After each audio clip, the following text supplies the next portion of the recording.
السلام علیکم ورحمۃ اللہ وبرکاتہ۔ ہماری شادی کو ابھی ایک ہی ہفتہ ہوا تھا۔ میں نے اس سے کہا کہ میں چاہتا ہوں کہ تم میرے ماں باپ کو امی اور ابو کہو۔ اس نے کئی مرتبہ کوشش کی لیکن اکثر بے دھیانی میں اس کے منہ سے انکل اور آنٹی نکل آتا تھا۔ وہ ڈری ڈری اور سہمی سہمی رہتی تھی۔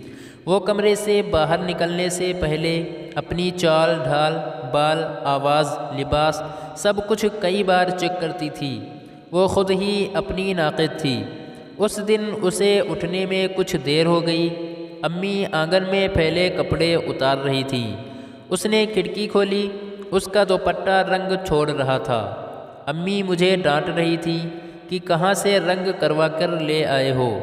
پھر امی اندر گئیں اور اپنا ایک اسی رنگ کا بہت نفیس دوپٹہ لے آئیں اور کہنے لگیں، اس عمر کی لڑکیاں شلوار قمیض چاہے ہلکے رنگ کی ہی پہنیں، لیکن ان کو اپنے دوپٹے کے رنگ سے بہت پیار ہوتا ہے۔ آئندہ کبھی کچا رنگ نہ رنگوانا۔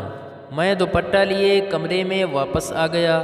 اس نے میری طرف دیکھا اور کہا، میری امی کے دوپٹے بھی کبھی رنگ نہیں چھوڑتے تھے۔ وہ مسکرا رہی تھی۔ اس شام اس نے وہی دوپٹہ اوڑھا۔ اس کے خوف کی جگہ خوشی اور شرارت نے لے لی۔ اس نے میرے ہر رشتے کو اپنا بنا لیا۔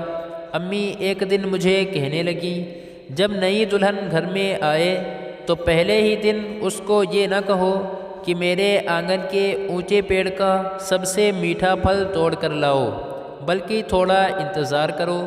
وہ خود بھی تمہارے آنگن میں بیج بوئے گی، اسے روز پانی دے گی، اس کی دیکھ بھال کرے گی، یہاں تک کہ اس کو اس پیڑ سے محبت ہو جائے گی اور اس پیڑ کا ہر پھل میٹھا ہوگا۔ مزید اچھی ویڈیوز کے لیے لائک، شیئر، کمنٹ اور سبسکرائب ضرور کریں۔ شکریہ۔